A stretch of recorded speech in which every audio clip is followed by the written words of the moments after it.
නැවතත් ආයුබෝවන් කියලා පිළිගන්නවා ඩිස්කවරි කිචන් YouTube නාලිකාවට ඔයාලා හැමෝම.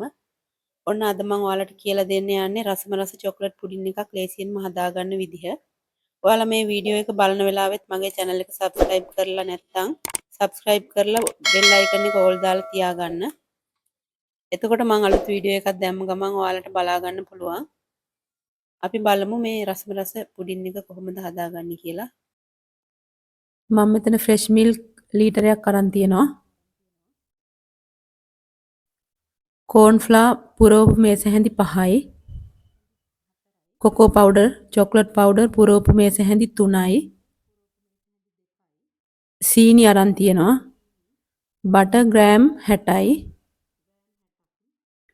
වැනිලා තේ හැන්දක් විතර ඕන වෙනවා.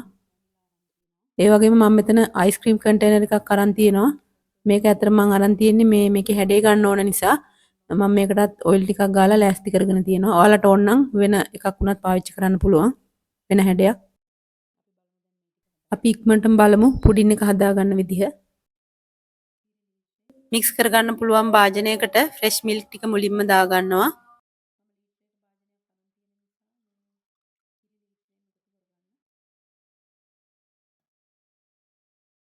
ඒකටම කෝර්න්ෆ්ලා ටික එකතු කරගෙන හොඳට දිය කරගන්න.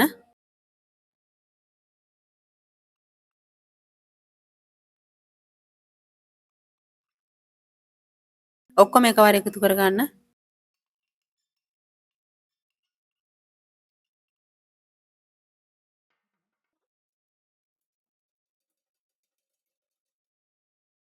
කොකෝ පවුඩර් ටිකත් එකතු කරලා හොඳට දිය වෙනකන් කලවම් කරගන්න.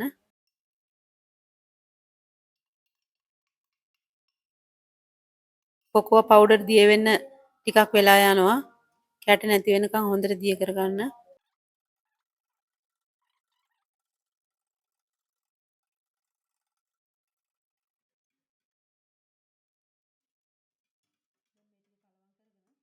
ඊළඟට සීනි එකතු කරගන්නකොට මම මේකට සීනි ප්‍රමාණයක් කියන්නේ නැහැ.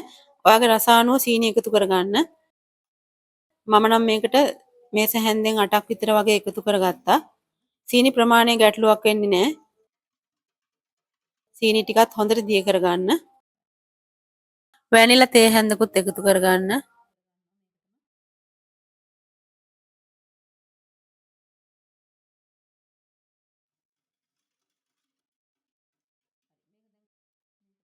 දැන් මේ මිශ්‍රණය මම ලිපේ තියෙන භාජනයට පෙරා ගන්නවා. දිය වෙච්ච නැති කැට තියෙනවා නම් මේවා ඉවත් කර ගන්න ඕනේ. ඔයාලත් අනිවාර්යෙන් මේ ටික පෙරා ගන්න.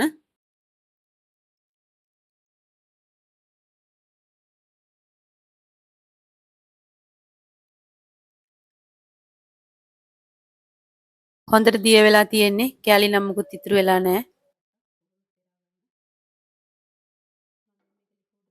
මම දැන් මේ භාජනයේ ලිප උඩින් තියාගෙන ලිප ඔන් කරගන්නවා. ලිප ඔන් කරපු වෙලාවේ ඉඳලා දිගටම මේ මිශ්‍රණය කලවම් කරගන්න ඕනේ. නැත්නම් මේක කැටි ගැහෙනවා.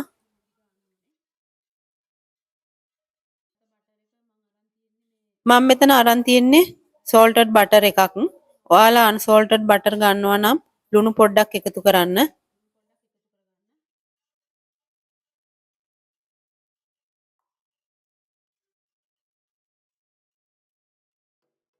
කලවම් කරන ගමන් මම බටර් ටිකත් එකතු කරගන්නවා.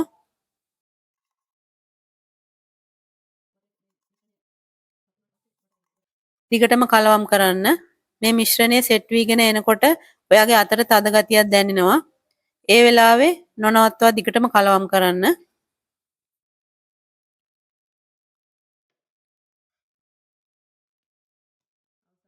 බුබුලු දාන්න පටන් ගත්තට පස්සේ තවත් විනාඩි 2ක් විතර කලවම් කරගන්න.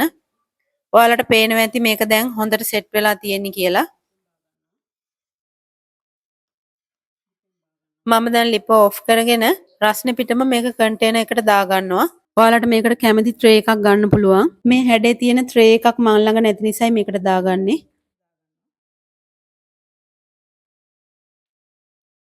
මේක අපි ශීතකරණයට දාගන්න කලින් නිවෙනකන් එළිය තියාගන්න ඕනේ.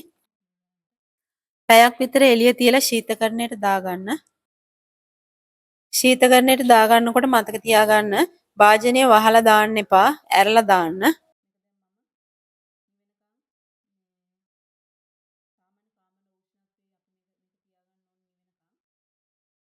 දැන් මේක හොඳට සෙට් වෙලා තියෙන්නේ. මම මේක ඊයේ රෑ 9ට විතර තමයි හැදුවේ. 10ට විතර තමයි ශීතකරණයට දැම්මේ. දැන් මේ පහවදා උදේ තමයි එළියට ගත්තේ. නිවුණාට පස්සේ පැයක් ශීතකරණේ තියාගත්තම ඇති. දැන් මේ පුඩින් එක ට්‍රේ එකකට තියලා අනිත් පැත්ත හරව ගන්න ඕනේ.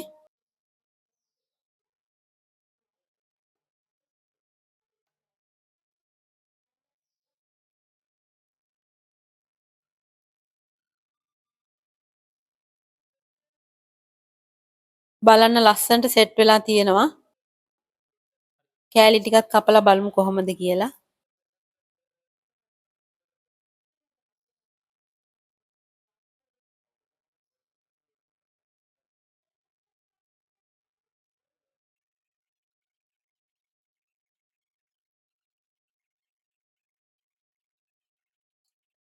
ඉතින් ඔයාලටත් මේ වගේ රසම රස පුඩින් එකක් පහසුවෙන් හදාගන්න පුළුවන්.